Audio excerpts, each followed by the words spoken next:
Okay, it's recording today. It is February 21st. This is study group number 2 for Bonnie's aligning of the glands. So we're just starting feeling our head bones. The bones offer a lot of clarity. So it's nice to go and feel the clarity of the bones. We were isolating the movement of the atlas, which is walking on the axis. So those are two separate bones. Here is my big skull bone. From back, you see the rocking of the skull, which provides a circular, a roll type of a ball type of movement on top of the atlas, which has the socket. If you can see the socket here, there. And then the dens from C2, which is called the axis, about which the head can turn side to side. And we'll take the second axis, the second cervical vertebrae with it as it turns side to side. And then we just counted down. The next one is C3. No, 1, 2, sorry, 3. You can feel 2 has a big bump here, and it goes up and forms an upside down V and continues down. Okay, so clarity from the bones helps us find the next things that we're looking for. Let's go down. We felt the last of the cervical vertebrae, number 7, which is the big bump in the back.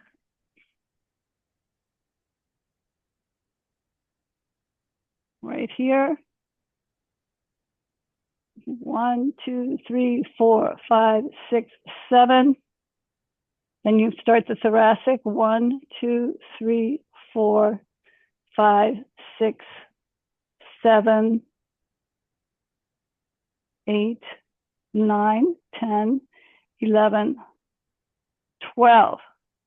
And now if you really look at that shape, I'm sorry I can't get this to bend in the right direction, but you'll see that the bones, the bodies of the vertebrae get thicker. The bodies of the vertebrae at the front, at the top, are small. But as we go down and there's more weight transferred down, these get bigger to hold the weight that's going down. So that's important to realize. And the curves are shaped in the bone. So can't quite tell it quite this way, but if you were to examine the angle of the lumbar vertebrae, you would see that they're shaped in such a way that forces that kind of curve. And why have that curve? Why do we have these curves? Oh, it just takes the impact better. It distributes it better than if it would be straight. It would break much faster. But Exactly.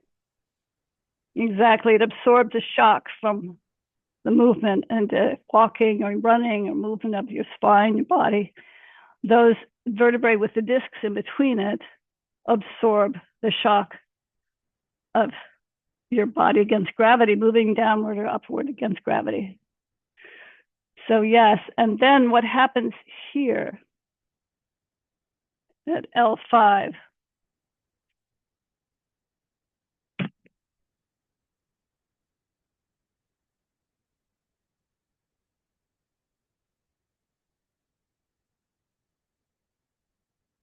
Hook around like so. Woo! Get attacked by my vertebrae.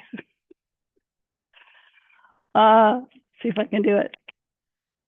We have the sacrum on top, or we have the L5 resting on the sacrum. And you can see there's a word that expresses the positioning of the sacrum. It's called nutation when the sacrum is flexed in this position, and counternutation when it's slightly arched. So when you bend over, your sacrum is in nutation. And when you stand up and lean backward, your sacrum is in counter nutation. And I've never heard those words before, but I am studying online with this ABMP company that offers massage credits. So I'm making up my credits, and I just studied this about the sacrum, which is fascinating. Never heard that word before. So now we're down at the sacrum. What was important about the sacrum that we talked about yesterday, that Bonnie talked about? The vertebrae are, I mean, fused, but it's also, it grew basically down from the it grew later than the rest down from the Yeah. notochord. So they have the notochord and the neurotube. Neurotube, yes. Yeah, yeah. So maybe we should start at the beginning, but this is fun to look at this tail bud and the sacrum, the neural tube. Everything ends at S2. I have to check on that. Then the neural tube coming down, it's actually a sense of the growing up from the neural tube. Remember, she took that red tube in the middle? And so it's a growing up process. That's All right. right. She said she said the second fused vertebrae, that's from there. Yes, I just remembered when you said it. Yeah, that was a big marker. I have two videos I'd like to play so we can review embryogenesis. And let me just make sure I've got everything connected so you can hear.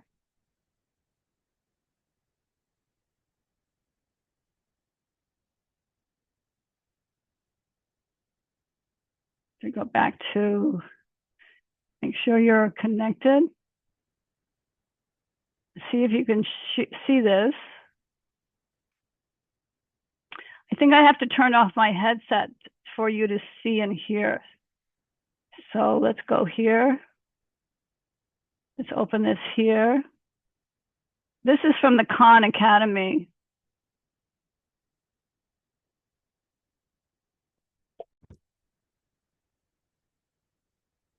Say you're an egg cell, and you have this nice thick outer glycoprotein coat called the zona pellucida. Can you hear that? Okay, good. So that's Khan speaking. Do you know who he is? Okay, so he is a Harvard graduate. I think he graduated. Brilliant man who wanted to spread to the world all this information that he has. So he made a free website about the body and other subjects, and you can go there and find out all kinds of interesting data without having to pay for it. So it's a remarkable job. And you've got your plasma membrane just inside of that. And a sperm has made its way through the zona pellucida and managed to get in through your plasma membrane and merged its genetic material with yours. You're now called a zygote, and you'd like to go on to form an embryo, but not much is going to happen when you're stuck as a single cell. And so what you've got to do is divide into multiple cells, and you've got to do it fast. In fact, you've got to do it so fast that you don't have time to grow. So you actually just split into two cells. And this process of splitting without growth is called cleavage. And you do this a number of times, dividing from 2 cells to 4, and from 4 cells to 8, all the while staying within the zona pellucida. So you've gone from 16 cells to 32 cells, and at this point, you look different enough that somebody decides to give you a new name. So instead of being called a zygote, you're called a morula. And morula is just a Greek word that means mulberry, and you actually do look a little bit like a mulberry. So here's a picture of a mulberry from my front yard to prove it. This one's not quite ripe. So you're finished with the cleavage stage of early embryogenesis. You've gone from one cell and just divided without growing at all into 2, 4, 8, 16, and then 32 cells. And now more interesting things start to happen. So you're still stuck within that zona pellucida. So we'll draw it in here. And I'm not going to keep track of the number of cells anymore. I'm just going to draw them in. But what you'll notice is I'm drawing them in quite compacted. I'm drawing them all right in the middle of the structure here. And they do look like they're a little bit tighter together. And this is a process that's called compaction. The different cells within the morula start to get closer and closer together. And in fact, the cells start to get a little bit different from each other too. And you notice that these cells on the outside are a little bit different. I'll draw them in here, a slightly different color. And we can tell them apart. And this process of being able to tell cells apart as they become different things is called differentiation. So here we have two separate populations of cells. This one on the outside, we'll call them trophoblasts, and this mass of cells on the inside we'll call embryoblasts. And so you're going to continue with your process. We'll move on to the next stage, and we'll draw our zona pellucida here, and we'll draw all of our trophoblasts along the outside here. Another interesting thing is happening to those cells in the middle. They're starting to clump even more. In fact, they clump so much that they all cluster at one end, leaving a little cavity on the other end. So here you can see your trophoblasts and your embryoblasts, this mass of cells in the middle. Some people actually call that the inner cell mass, and it's left you with this cavity, and that cavity is called a blastocele. Now, again, you're starting to look a little bit more different than you have in the past, so we're going to give you a new name. This structure that you've turned into with a blastocele and an outer cell ring of trophoblasts is called a blastocyst. In fact, we name this whole process after you, and after cleavage, the process is called blastulation. So also about this stage in blastulation, your zona pellucida starts to disintegrate away. Here I'm going to draw a little bites being taken out of it here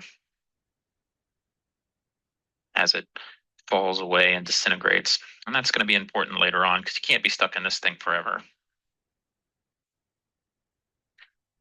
And the next step in blastulation, you actually just lose it completely. So now we'll draw our trophoblasts completely naked without a zona pellucida. But more interesting things are happening to you. Your inner cell mass of embryoblasts is starting to look a little bit different. So you still have this rim on the outside here up at the end of your blastocyst, and you still have this mass here in the middle. But you developed another cavity, and this cavity is called the amniotic cavity. And also, your inner cell mass of embryoblasts has started to differentiate more. And now it's got this layer on the bottom of it here, and the cells in this layer are called hypoblasts, while the cells in the layer just above it are called epiblasts. Now at this stage, we're pretty much completely free of our zona pellucida, and that's going to be really important for implantation. But that's a discussion for another time. We're going to focus on this ball of cells here. And I really want to stress that this is a ball of cells. It's not flat like we've got it drawn here on the computer screen. It's three-dimensional. It's spherical in nature. A spherical melon. So think of it like a melon. Here I'm going to draw a spherical melon. So now I want you to picture taking a big knife or a machete or something and just slicing the top off the melon like this. Here we'll erase the top part of our melon here, and we're left with a flat surface. So now that you've got a melon with a flat surface, picture yourself taking a pancake and just putting it right on top of this flat surface like that. And that's basically what we've got here with our blastocyst and this forming layer of epiblasts and hypoblasts. It's really a pancake. It's not two-dimensional here. It's a three-dimensional disc of tissue. So we're going to draw this again, but this time without the outer sphere of trophoblasts. But we're going to draw our pancake of epiblasts and hypoblasts. And what you can see here is our pancake has got two layers. So in fact, this is a very important structure in embryology called the bilaminar disc. And we're going to get another look at the bilaminar disc here. So I'll show you. We're actually going to draw a little plane through the disc here. And if we take a cut view through this plane that I've drawn, it looks a little bit like this.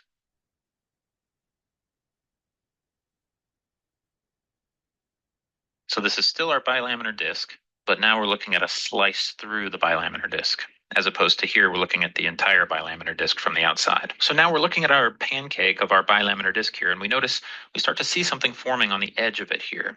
And that's something looks like a little bit of streakiness that kind of splits our pancake right in two.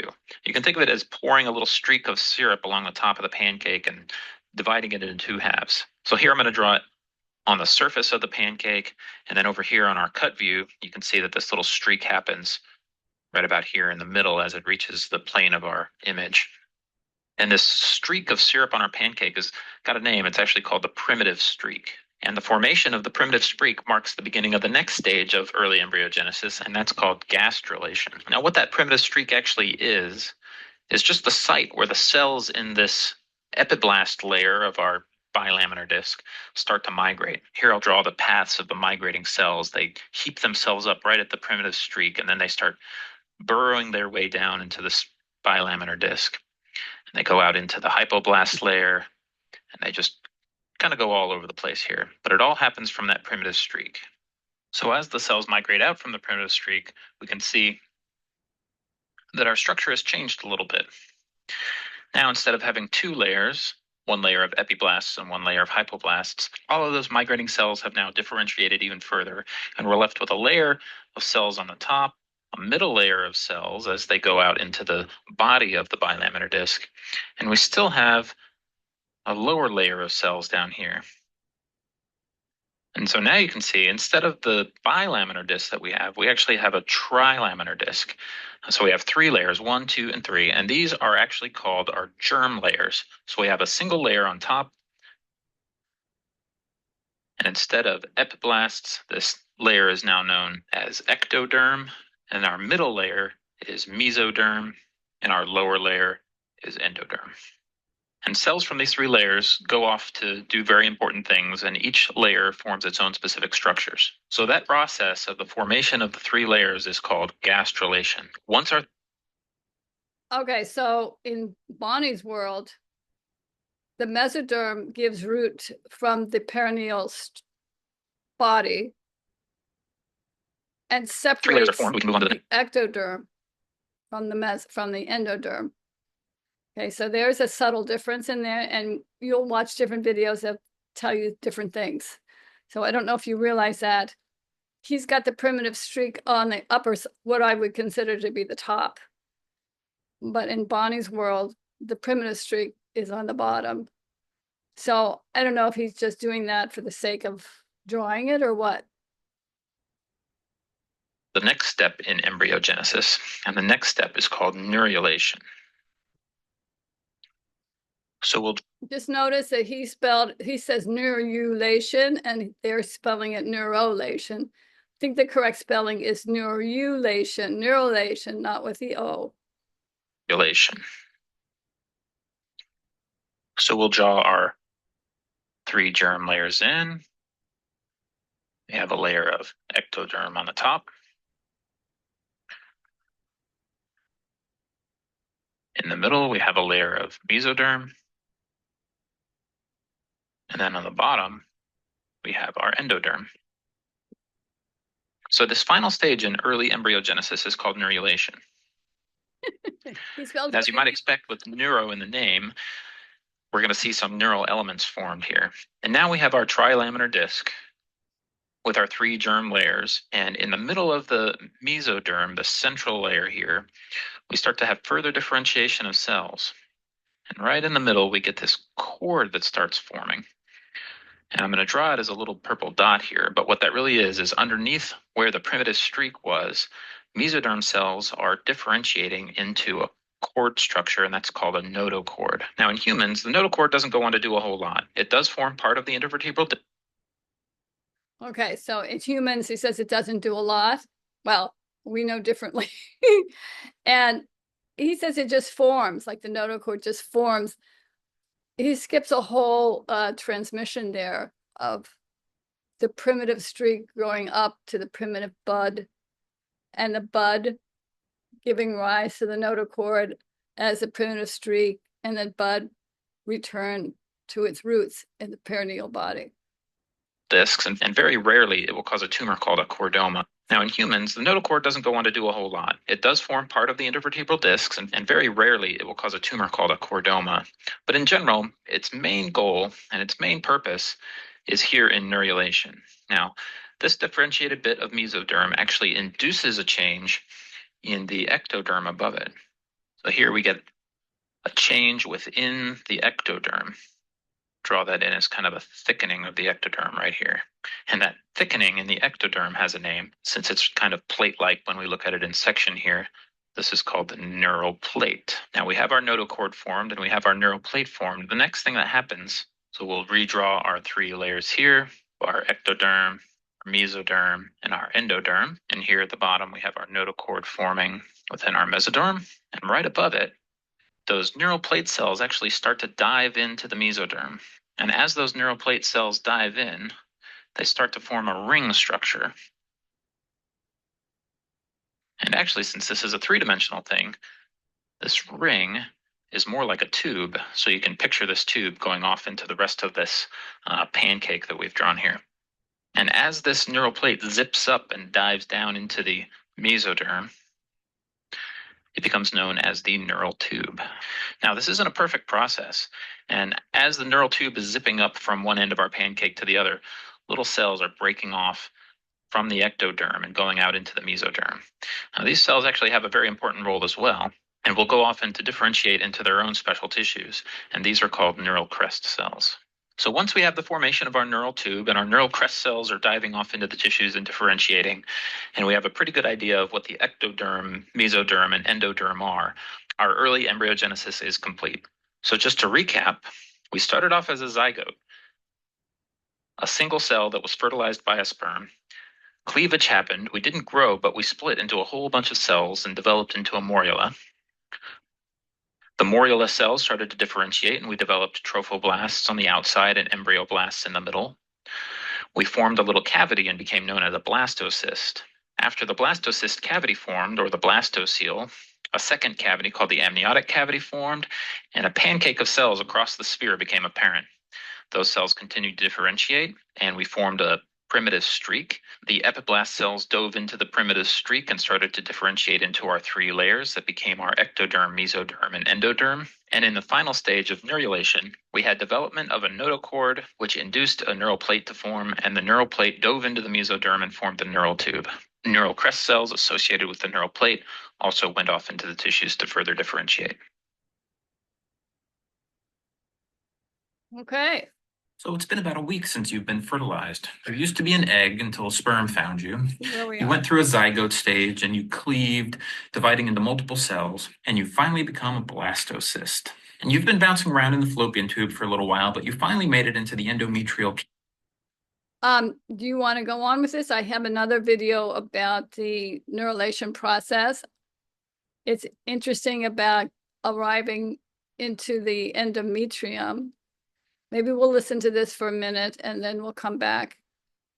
Is that okay? So, Sarah, would you, I mean, I can't say I'm much clearer on it than what Bonnie explained because of I wasn't sure from which angle I was looking at it. And it, so would you say it in your words, like I mean, the beginning is clear, but then when it became, you actually said it, and if you would mind to repeat it again, how the primitive streak, I mean, the notochord, I mean, that part. is Okay, still- just the way he's drawing it is on the horizontal plane. And the way Okay. Bonnie's showing it is in the vertical plane. So you have Right. to change your whole mindset.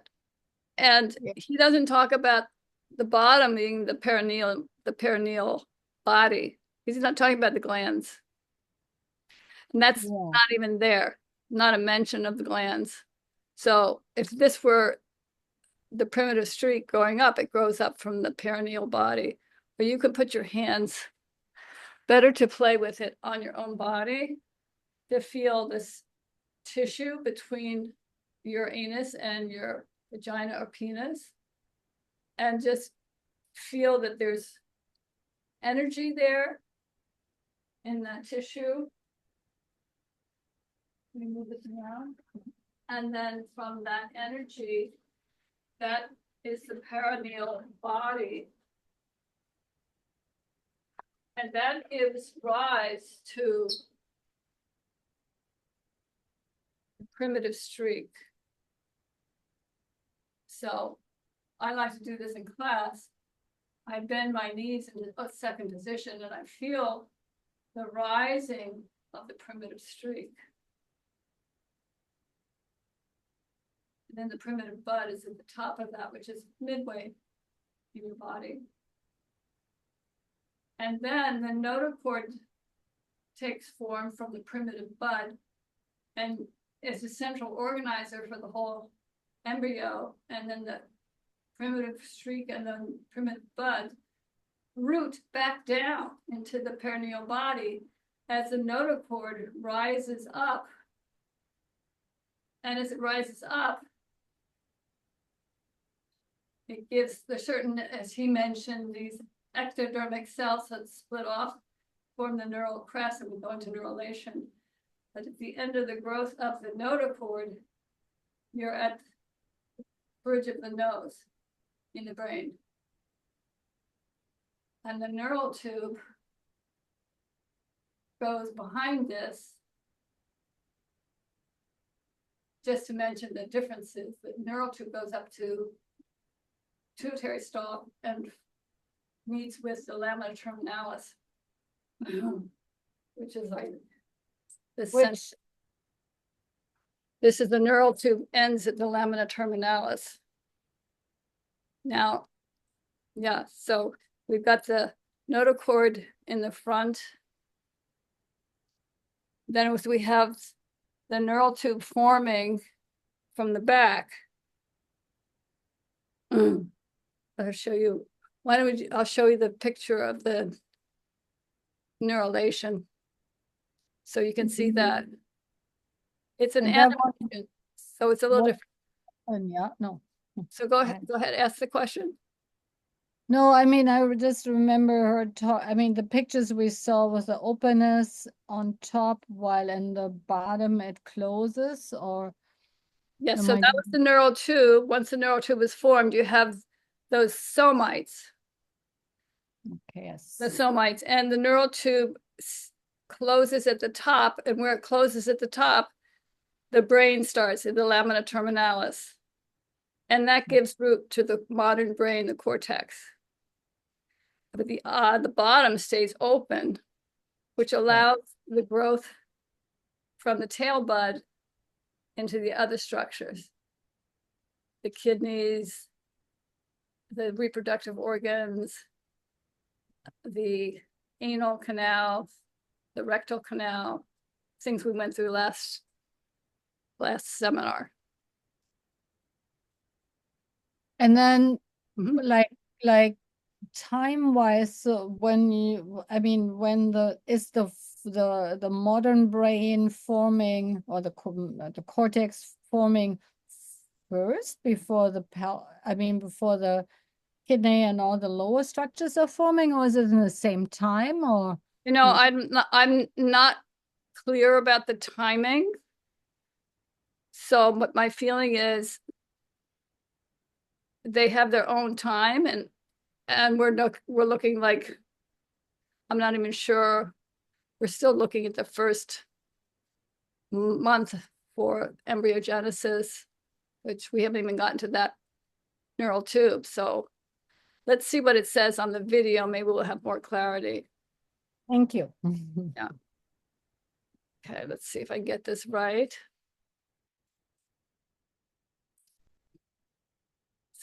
Can't see that because I have to share this. Sharing, portion, press. You can see this? Okay, let's see if you can hear this.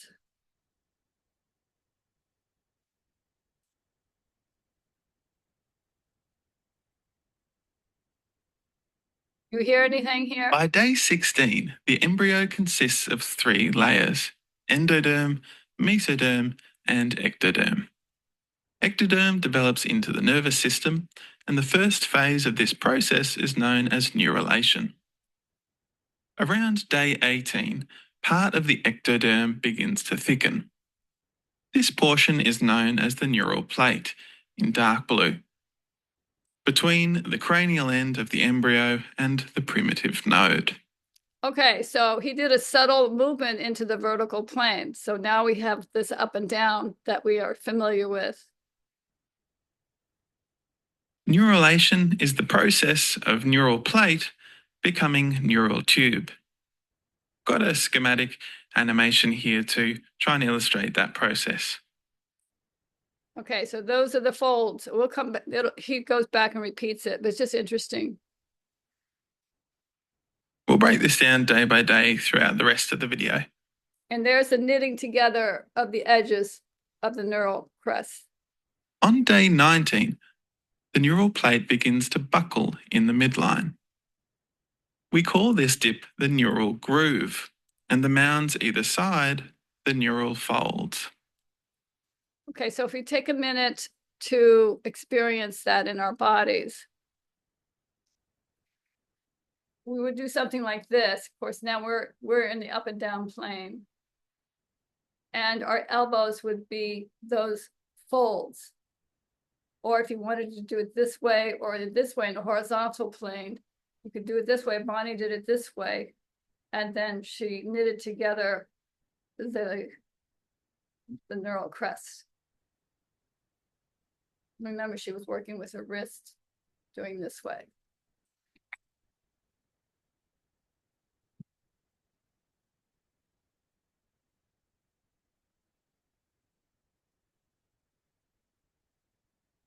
These folds progress toward each other and begin to fuse around day 21. Yeah, you can do it that way, do it this way. Where they have fused, they form a hollow cylinder, which is the neural tube. Fusion then continues in synchrony toward caudal and cranial ends. The as yet mesoderm and okay, ectoderm and begin to fuse around day. Where they have fused, they form a hollow cylinder, which is the neural tube. Okay, just to get the orientation. Now,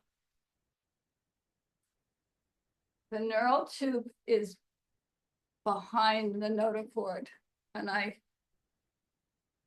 wasn't clear in class about that. So the notochord is already formed out of the primitive streak and grows up behind the bridge of the nose.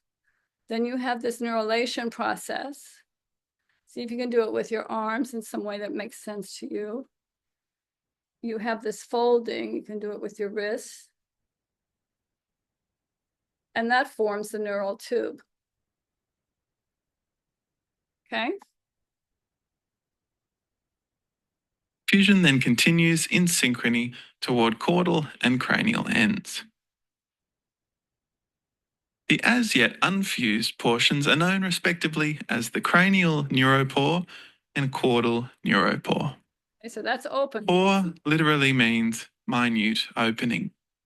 The minute opening at the cranial end closes around day 24.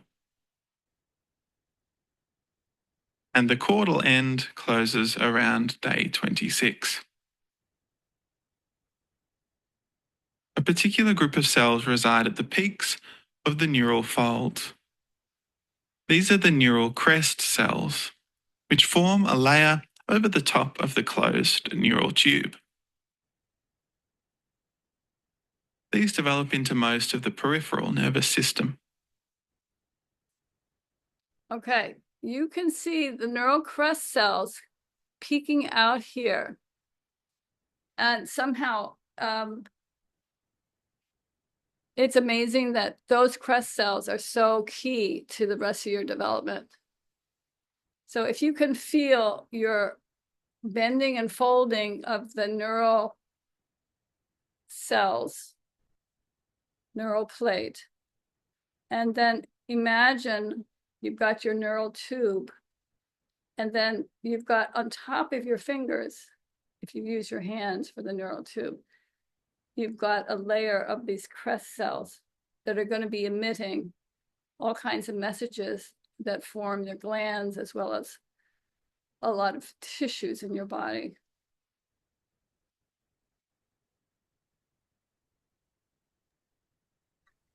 Sarah, is the relation, so are the crest cells the same as the somites, or is No, that the same? No. No, okay. no, the somites are the neural cells precede the somites. Okay. Okay. All right.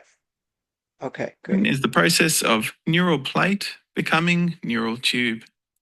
The closure of the neural folds begins in the center and zips up towards either end. The central nervous system is developed from the neural tube. It's worth mentioning that by this gestational age, the embryo has started curving into the fetal position. We've kept the ectoderm flat to keep our schematic version really simple. So remember, she talks about the back of the head folding over. So here we have a nice drawing of the back of the head folding over. Beautiful, that drawing. I want to Isn't take that a pic. beautiful? And here you see your dragon tail. Yeah. Here's your tail bud. And the whole, well, this is the amnion that's cut, but you have your tail here. It's very clear. And you have the forebrain here, the stomadeum, which becomes your mouth and was the oropharyngeal membrane, the mandibular arch, which becomes part of your jaw. You have the heart here. Still have some your yolk stalk here, which is becomes the umbilicus. Whole body stalk. Am I right about that? No, body stalk becomes the umbilicus. I think so. You have these three visceral arches, as Bonnie calls them, the pharyngeal arches. And they become different structures in your throat. You have the auditory vesicle, which becomes your inner ear, your labyrinth, cochlea, the bones. You have a little wonderful development in there. And your hindbrain, which is your deepest amphibian type of brain development, hindbrain. And then it goes, as you go higher in your brain, so you go higher in your species. So one cell, multiple cells, to tissues, to you have the lanceolate, and the other tube, which is not coming to mind, tunicate. That's it. Developing eventually into the frog, developing into, the frog has that portion where it's swimming as a tadpole, and then develops its buds, kind of like our buds. So there's a lot of similarities, yes. Then we get onto the land, and four-legged, two-legged, bipedal, standing up, getting born. It's just it's amazing. It's like centuries of time unfolding from a tiny, tiny moment in life. Now, But these pictures from great can I ask one question now? What we're seeing as the outside is, of course, not the spine yet. Is that the neural tube? Here's the spine. Here's the spine. Yeah, but I mean, it's not like yet. Is that already the bone? No, that's No, it's not quite the bone, but it's a Yeah. formation. Those are the somites. that's how the somites. Okay, okay, that makes sense. Okay, Those are the somites, and the notochord becomes the center of the discs, and the neural tube becomes the nervous system. Gray's Anatomy accurately show the embryo at around 21 and 31 days. The neural tube curves through the back of them like so. Now here's the neural tube. That's it for now. Hit subscribe if you like this video. Yep, we do like it. Got the ectoderm. I don't think he was paying attention quite to the colors that we pay attention. We put the mesoderm in the middle there, but you get the idea. Thanks for watching, and we will see you next time. Okay. The ectoderm flat to keep our schematic version. Thank you for that. Did you find it important or helpful to see those little videos? Yes, I did.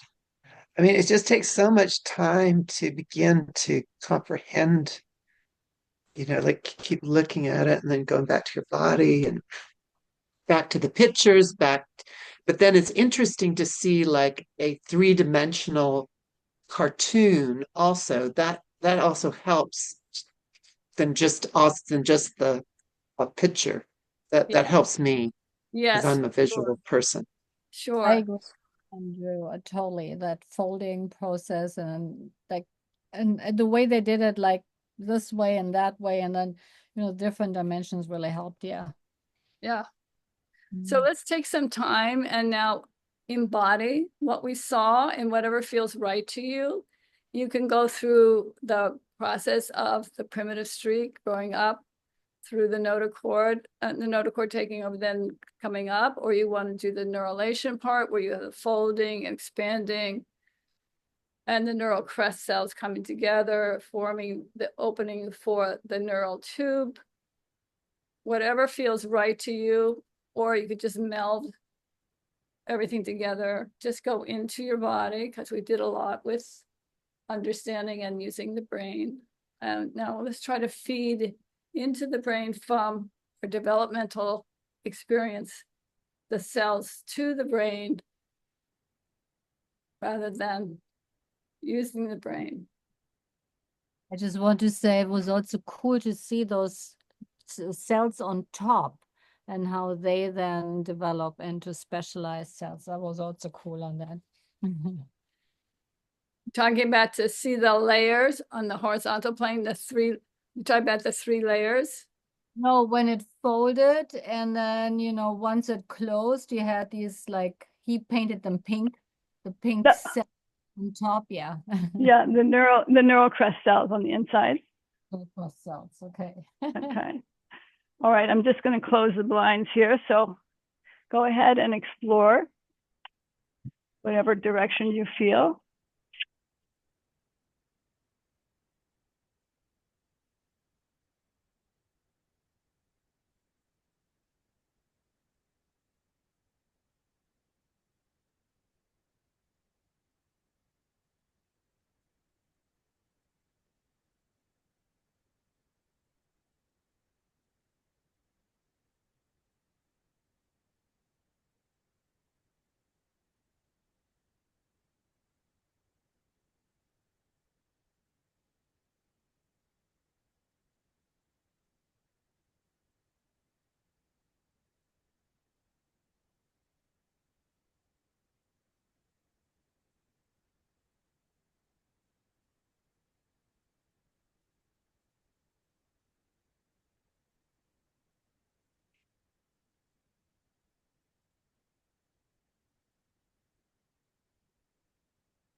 And remember when Bonnie was talking about the neural crest cells knitting together and then wrapping around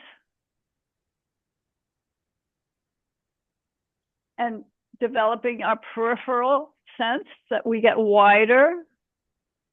So you can use that to widen. After you have the neurulation, you have the neural tube forming. Hey, Barbara.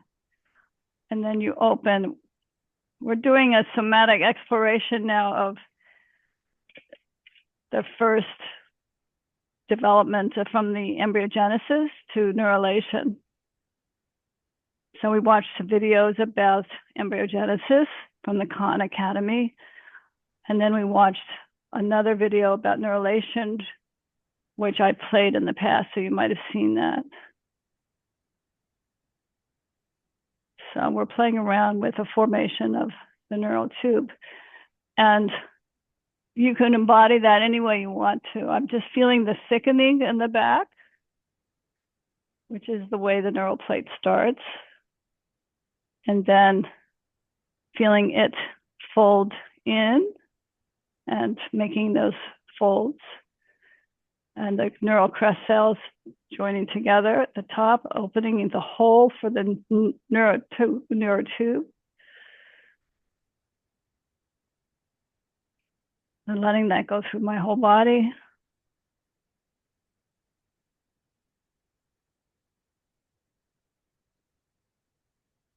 And remembering that it comes up behind the notochord to the lamina terminalis, right where the pituitary stalk is and the third ventricle, and sprouts the cortex. And you feel the wideness, add the wideness if you feel drawn to that, the wideness.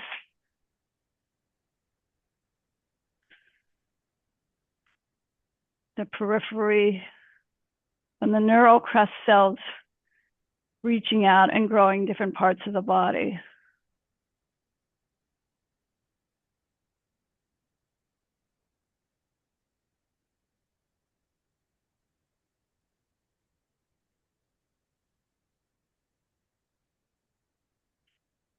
Or you can come back and visit your perineal body and start your growth again.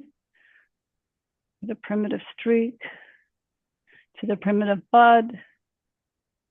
And the primitive bud gives birth to the notochord, which is rising up. And then the primitive streak and the bud return to the origin, which is the perineum.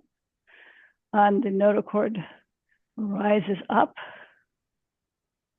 to the bridge of the nose. That's actually the neural tube, which comes up to the base where the pituitary stalk is and grows into the lamina terminalis, which becomes the cortex.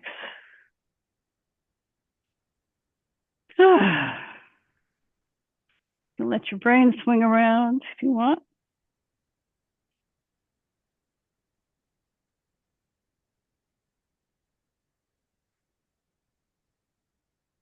I'm interested in balance, so I like to swing my head different places. Let's see where my auditory mechanism takes me. Not only the hearing, but especially the vestibular portion.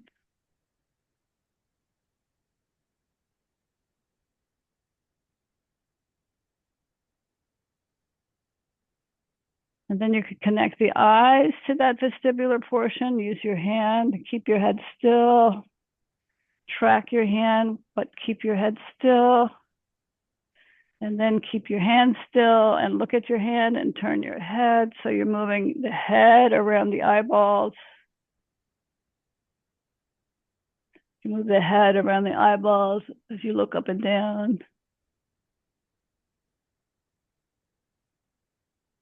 And then you can move the eyeballs in the head to move the balls in the sockets. And up, looking up and keeping your head steady. So you just play with that. And you can do that ball and socket with all your joints, all your organs, your glands. You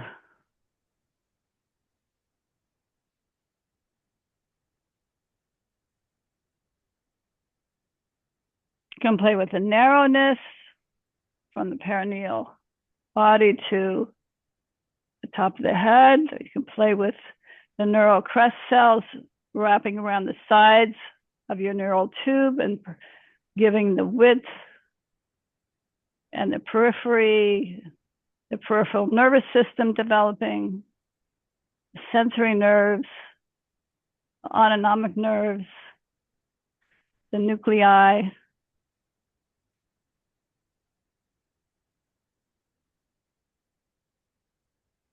So a lot to be grateful for. Such complexities.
And in a few minutes, I'll ask you to describe your experience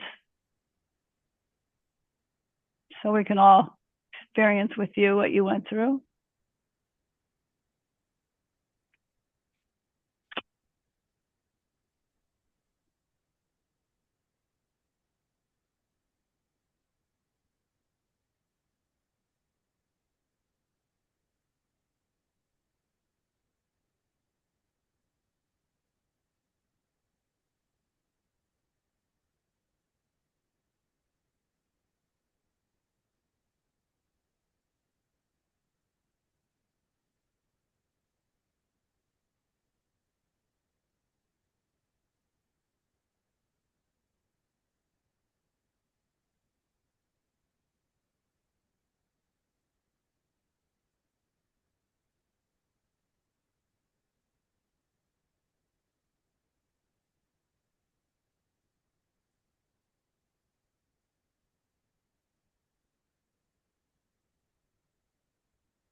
Okay, let's come together.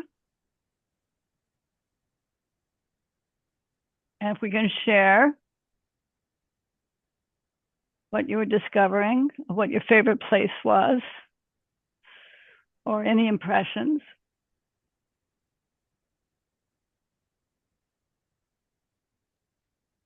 I was really interested in just the support aspect of all these processes happening in support in and that there's movement inside every moment of that process. It's not like it's not like just a static thing that's like but it's supported in space, right? And so everything is expansion, the coming in, the the development of the curving that we saw in the image of the fetus.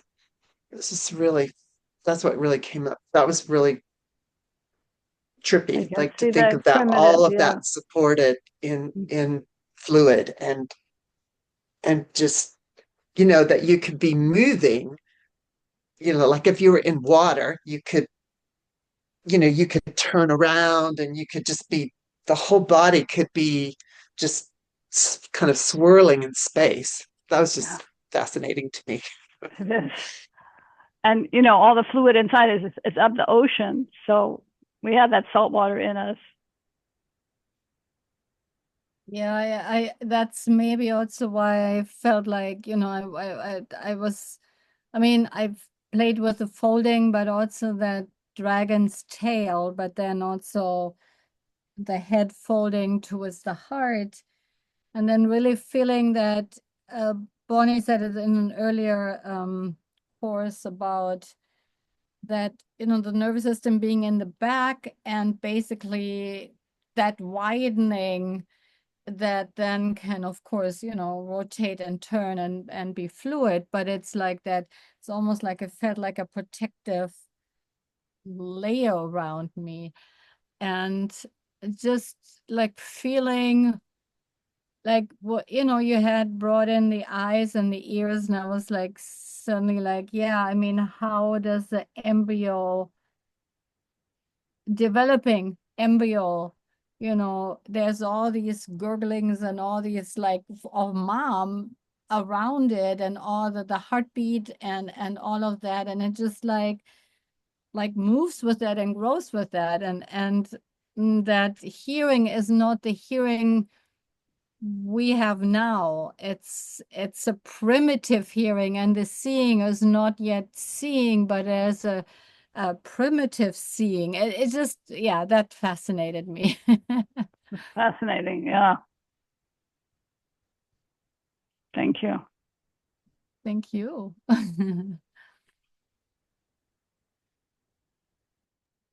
I was very interested in head to tail connection, just like the very top of my head and the very bottom of my tail. And then all that was in between was the vertebrae, and just how mobile my spine is incredible. To really just feel the different ways it wants to curve and reach and flex and extend or rotate. It's just incredible. Thank It you. is.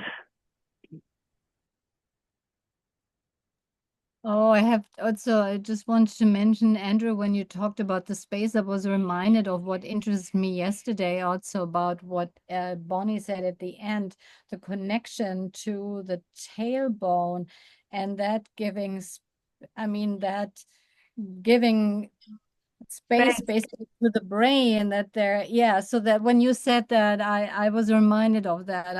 That was an interesting too for me. The anchoring of the neural tube to the front of the last coccyx through the phylum terminale, and the conus medullaris, which feeds into the terminale, and the anchoring to the tail, like the seahorse or the shrimp, whatever creature, and that pulling down and anchoring allows the head to float instead of pressing against the skull bone. So you're floating, here's your water, and of course you have your ventricles, which are filled with water, and the cerebral spinal fluid, which is water. So your inside is swimming too. I think it's cool. Yeah, it's really wonderful. Also, for me, an image about how we have to be grounded, like in life. It's like that. I think she talked about that another time, about how the tailbone grounds us. So our brain not just physically floats, but we can actually float, with thoughts, and we can, because we keep that connection to the earth and that grounding that it comes through the tail. Yeah. Yes. You can put your fingers back on your sacrum, or the first two sacrum, S1, S2. She said you can rest there, feel your grounding there. I love that too. Yes. I have one more, because also that I remember her saying the neural tube pushes the notochord forward. Is that something? Is that correct? Did I hear that correct? No, the notochord draws the neural tube forward to form the neural crest. Yeah, it's the notochord that draws it forward. That's my understanding. Yeah. Barbara, did you want to say anything? It was nice to have you. Yeah, it's really good to just be here.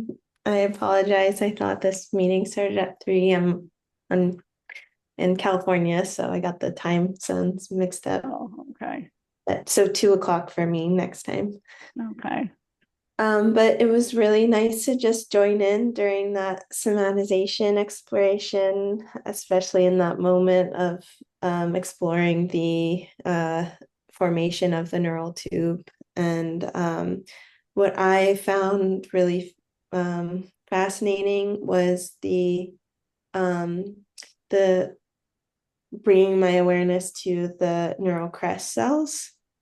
I felt like I had reviewed that previously in other series, but never really embodied them like I was able to in class yesterday. And the diagrams that she was showing were really helpful for me. But the curiosity almost that I notice within the sense of the neural crest cells and the sensory nerves picking up information, like the consciousness of the sensory nerves, just gathering information, and to come to this place of curiosity felt very calming and relaxing, and I felt like everything kind of just loosened up to feel the neural crest form and grow and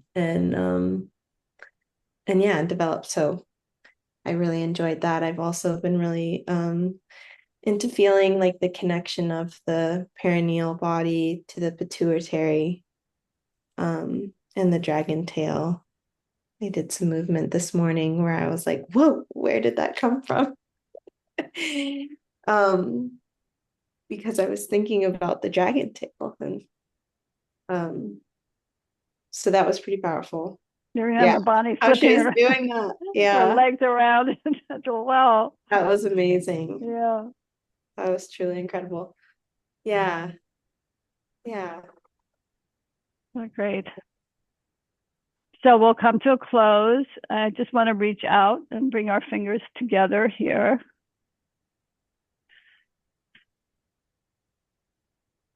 Yay. You can make a sound if you want to, or a hum or anything.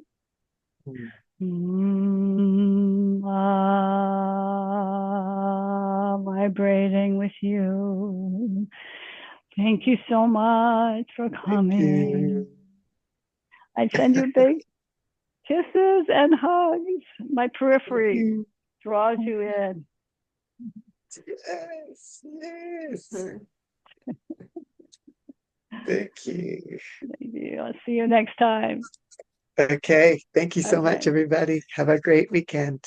Thank you all. Thank you. Bye. Thank you. Bye.